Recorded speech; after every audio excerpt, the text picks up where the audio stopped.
Hello everyone, good morning.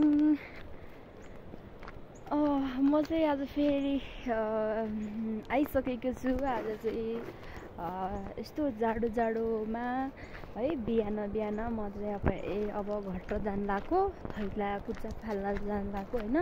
म घट्ट हाम्रोतिर पानी घट्ट हुन्छ अनि पानी घट्ट जान लाग्यो अनि पिद्नलाई होइन, तर थैला कुच्चो फाल्नलाई जाने हो, घट्ट पालो हेर्नलाई।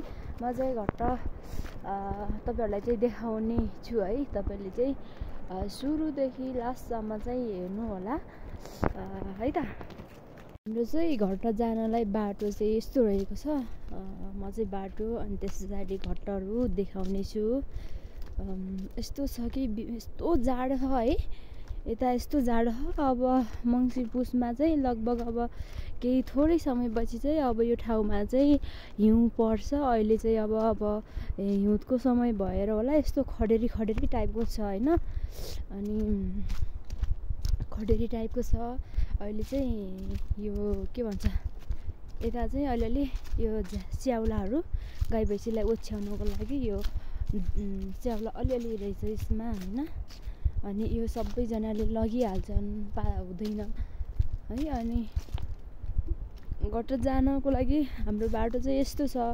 रोड बाटो चाहिँ तल छ अनि यो चाहिँ यस्तो गोरेटो बाटो यस्तो हुन्छ होइन। अनि यता पारितिर जङ्गल खोलाहरू हुन्छ है। हाम्रो नेटवर्क टावर उहाँ पारि डाँडामा छ हाम्रो चाहिँ टावर।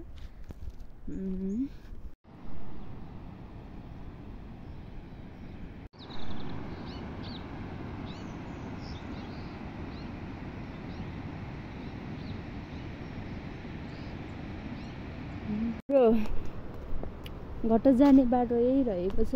यो चाहिँ हाम्रो दुईटा ओखर छ है। यहाँ चाहिँ यो हाम्रो जिबुवाले पहिला धेरै वर्ष अगाडि लगाइसकेको रुख हो यो। अनि यतापट्टिको यो रुख चाहिँ दुईटै रुख फलेको रहेछ है, ओखरहरू फलेको छ।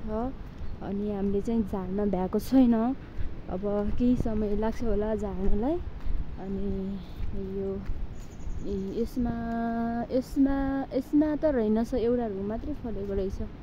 पहिला त यो पनि फलेको हुन्थ्यो, अहिले चाहिँ फलेको रहेछ। अनि त्यस पछाडि होइन हाम्रो पारी छ नि त्यो, अनि त्यसलाई भन्छ हाम्रो दह बजार। हाम्रो पहिला दह बजार थियो है। अनि हाम्रो अहिले पनि छ बजार थोरै मात्रामा, तर अहिले यता आउँदैनन् मान्छेहरू सामान किन्नलाई। अहिले चाहिँ पालिका साइडतिर गइहाल्छन्। अनि हाम्रो पारी छ फेदीको झरना, यहाँ चाहिँ ठुलो झरना रहेको छ। हाम्रो चाहिँ मेन यो रोड बाटो रहेको छ है। हाम्रो चाहिँ अहिले यो रोड एकदमै राम्रै छ, गाडीहरू चलिरहेको छ, ट्र्याक्टरहरू बाइकहरू आउँछ। अहिलेलाई त ठुलो गाडी त आउँदैन, बाइकहरू ट्र्याक्टरहरू चाहिँ आइरहेको छ। त्यही हो हाम्रो रोडको बाटो। अनि यता भिड छ, घाँसहरू काट्छ यतातिर। अनि म तल त्यो खोलामा पुग्ने हो गाइजहरू है। अहिले म तपाईँलाई घट्ट गएको मान्छेले पिन्दै गरेको चाहिँ अवस्था देखाउने छु है। यस्तो छ है हाम्रो बाटो चाहिँ अहिले यहाँको यस्तो छ। भिड टाइपको छ है। यो चाहिँ पहिरो गएर 1-2 वर्ष अगाडि ठुलो पहिरो गएको थियो। अनि त्यतिखेर नै यो हाम्रो बाटोहरू यहाँ चाहिँ धेरै घट्टहरू थिए, तल अरू घट्ट पनि थिए। र त्यही बाढीको कारणले गर्दाखेरि हाम्रो चाहिँ अहिले बाटोको अवस्था चाहिँ यस्तो छ। खासै अहिले त्यति राम्रो छैन भनौँ। त्यही पनि अहिले मान्छेले हिँड्नलाई चाहिँ गोरेटो बाटो बनाउनु भएको छ। र अहिले हाम्रो चाहिँ यहाँ 4-5वटा चाहिँ सायद घट्ट थियो होला, अनि त्यो घट्टहरू लगेछ अनि छ। र अरू तल पनि घट्टहरू छ। अनि यो पारीको बस्तीहरू देखिरहेको बस्तीहरू नै टालेचौर भन्ने गरिन्छ। यहाँ चाहिँ दलितहरूको बस्ती रहेको छ। र अहिले चाहिँ निकै राम्रो घरहरू बनाइसक्नु भएको रहेछ। चाहिँ हाम्रो त्यो हाइवे रोड नै भन्नुपर्छ होला सायद त्यो त।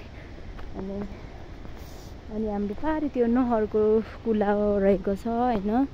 अनि त्यस पछाडि बाटो चाहिँ यस्तो छ।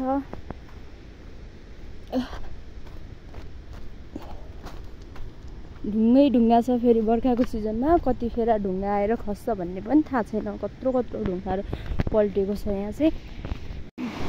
पहिला यो ठाउँमा चाहिँ धेरै मात्रामा घट्ट थियो गाइज है।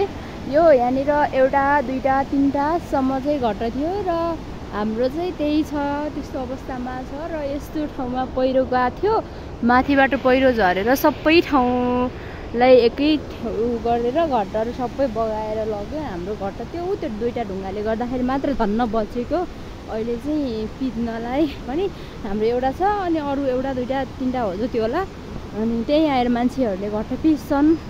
अनि हाम्रो यो दह खोला हाम्रो चाहिँ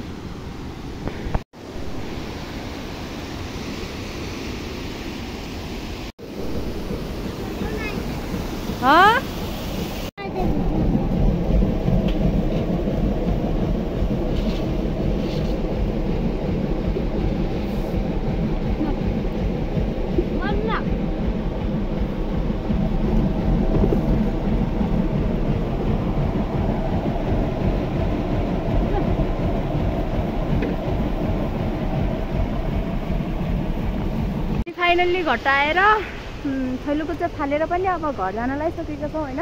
यसरी जानुपर्छ। ए यस्तो चिसो छ कि पुरै मर्ने। आहा कति राम्रो सिस्नु पालो रहेछ। हाम्रो यहाँ बहिनीहरू घट्ट आएर घर जाँदैछन्। ओइ त्यो जाबोमा के लग्यो भन् त? के लगेको छ त्यसमा? गहुँ? ए गहुँ जौँ अनि त्यस पछाडि मकै भाग मागेर लगेकी छ।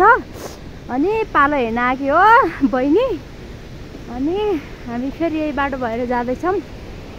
ओह भाइको हिँडाइ यस्तो छ।